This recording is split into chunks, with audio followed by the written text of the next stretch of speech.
When you think about a plane, you probably picture the engines, the massive wings, or the cockpit. But have you ever thought about the wheels?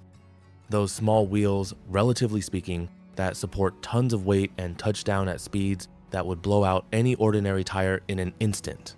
But how is it possible that they don't explode? And how much does each one actually cost? Today, I'm bringing you the 10 most fascinating questions about aircraft wheels, and more importantly, I've got answers to every single one, each more surprising than the last. Stick around until the end, because I'd bet question number 9 is something you've wondered about yourself without ever finding the answer. Welcome to Zero Turbulence, the channel that answers the questions everyone has about aviation but nobody dares to ask. Hit like on this video and subscribe to the channel. Alright, let's take off together. Why don't aircraft wheels explode on landing? Let's start with something striking. When a plane touches down, its speed can exceed 155 miles per hour, with a weight that can reach as much as 620 tons, like on an Airbus A380. In a car, at that speed, an ordinary tire could blow out within seconds, but on a plane, nothing happens. That's because the wheels are made of ultra-resistant synthetic rubber, reinforced with multiple layers of nylon and Kevlar, the same material used in bulletproof vests. They're also designed to absorb impact through an internal structure that can flex slightly without breaking, allowing them to handle the irregularities of the runway. And here's the truly impressive part. They can withstand up to 38 times the pressure of a car tire. How are aircraft wheels inflated? If you thought aircraft wheels were filled with regular air like a car's, think again. In reality, they're filled with pure nitrogen. Why? First, nitrogen doesn't expand with temperature changes, which prevents the wheel from bursting mid-flight or during a hot landing. Second, it contains no moisture or oxygen, which prevents internal corrosion and extends the tire's lifespan.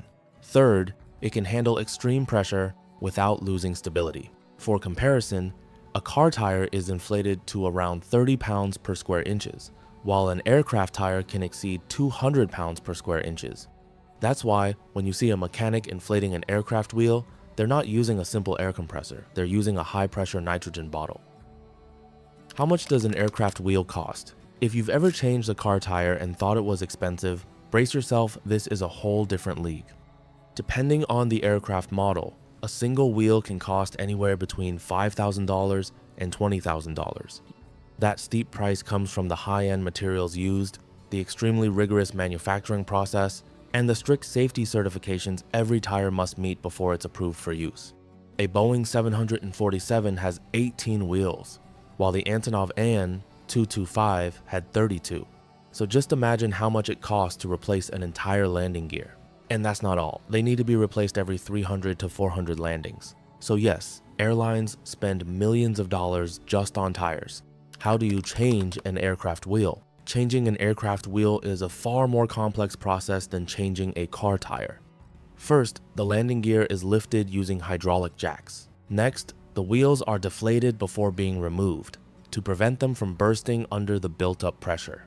They're then taken off using specialized equipment, since each one weighs between 220 and 440 pounds. Finally, the new wheels are installed and inflated with high-pressure nitrogen. After every replacement, technical inspections are carried out to make sure everything meets safety standards before the plane goes back into service. This entire process has to be completed in just a few minutes, especially at airports where planes run on tight schedules. Why do planes have so many wheels?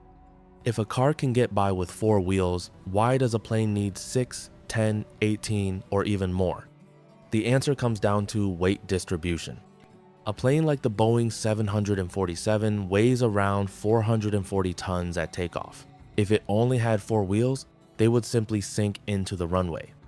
By spreading the weight across many wheels, the pressure on the pavement is reduced, preventing the runway surface from deteriorating. In fact, this is a requirement set by airports themselves. The maximum load per wheel is strictly regulated to protect ground infrastructure. Why do the wheels look like they're spinning before touching the ground? If you've ever watched slow motion landing footage, you've probably noticed the wheels appear to be spinning before they even hit the runway. In reality, that's just an optical illusion caused by the camera's frame rate and a stroboscopic effect. In actual fact, The wheels are completely still until the exact moment they touch the ground. Some engineers have looked into the idea of pre-spinning the wheels before landing to reduce tire wear, but the added mechanical complexity and extra weight involved have kept this idea from being adopted so far.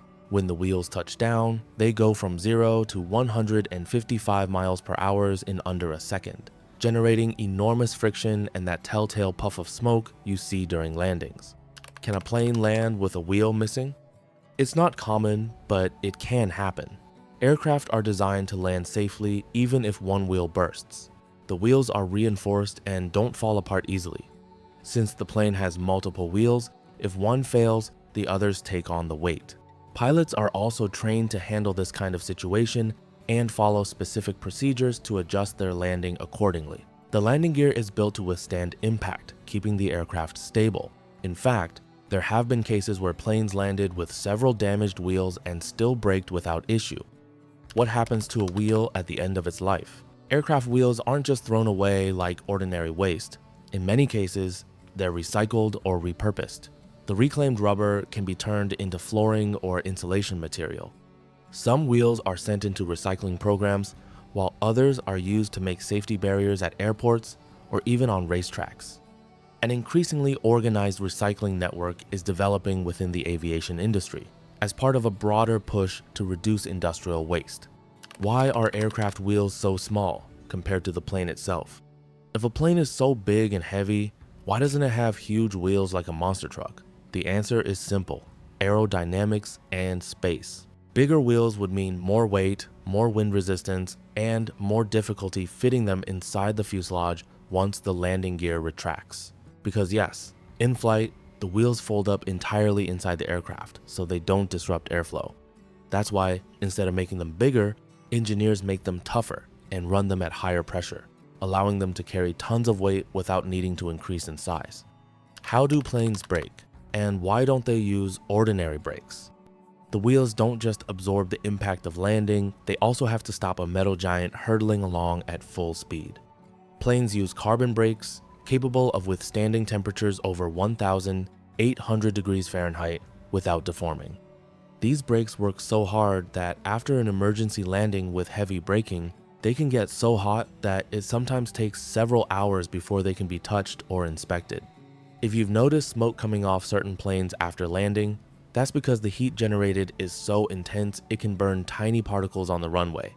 That's why planes also have spoilers and thrust reversers to help slow down without relying on the brakes alone.